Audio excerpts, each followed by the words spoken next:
യുകെയിൽ ഇപ്പോഴത്തെ വെതറാണ് കേട്ടോ. വിൻ്ററൊക്കെ മാറി സ്പ്രിങ്ങും സമ്മറൊക്കെ ആയി തുടങ്ങിയിട്ടുണ്ട്. അപ്പം നമ്മൾ ഡിസംബർ നവംബറിൽ നട്ട കുറേ അതിൻ്റെ കായകളായിരുന്നു കേട്ടോ നട്ടത്. കിഴങ്ങ് പോലത്തെ എന്താ പറയുക, ഡാഫഡിൽസിൻ്റെ ആണെങ്കിലും പിന്നെ തുളിപ്സ് ഉണ്ടോ, ഇതാണ് കേട്ടോ തുളിപ്പ്. ഇത് പല കളേഴ്സ് ഉണ്ടായിരുന്നു. എനിക്ക് ഏതൊക്കെ കളറാണ് നട്ടതെന്ന് നമുക്കറിയില്ല, കിഴങ്ങാണല്ലോ നട്ടത് അത്. അപ്പോൾ അതൊക്കെ നട്ടപ്പം ഈ കറക്റ്റ് ആ സമയം എപ്പോഴാണ് കേട്ടോ അത് മുളച്ച് അത് ബ്ലൂമിങ് ആയിട്ടുണ്ട് കേട്ടോ. കണ്ടോ, ഇതൊക്കെ മുട്ടുകളാണേ.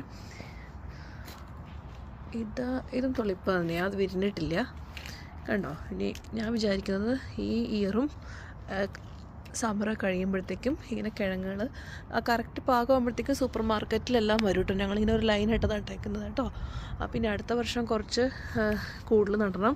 ഇപ്പോൾ ഈ ഉണ്ടായേക്കുന്നതൊന്നും നെക്സ്റ്റ് ഇയറും സമ്മർ കഴിയുമ്പം പോവുമെങ്കിലും നെക്സ്റ്റ് ഇയറും ഓട്ടോമാറ്റിക്കായിട്ട് മുളച്ച് വരും കേട്ടോ. അപ്പോൾ നമ്മൾ കുറച്ച് അഡീഷണൽ കിഴങ്ങും കൂടെ വാങ്ങിച്ച് വെച്ചാൽ മതി. ലൈനായിട്ട് കാണുമ്പോൾ നല്ല ഭംഗിയല്ലേ. എല്ലാത്തിലും തന്നെ മുട്ടിട്ടിട്ടുണ്ട്. ഇനി അത് ഒരു വീഡിയോ കൂടി എടുക്കണം പൂവാകുമ്പോൾ. നല്ല ബ്യൂട്ടിഫുൾ ആട്ടോ. നല്ല വെതറാണ് ഇന്നത്തെ കേട്ടോ. നൈസ് വെതറാണേ.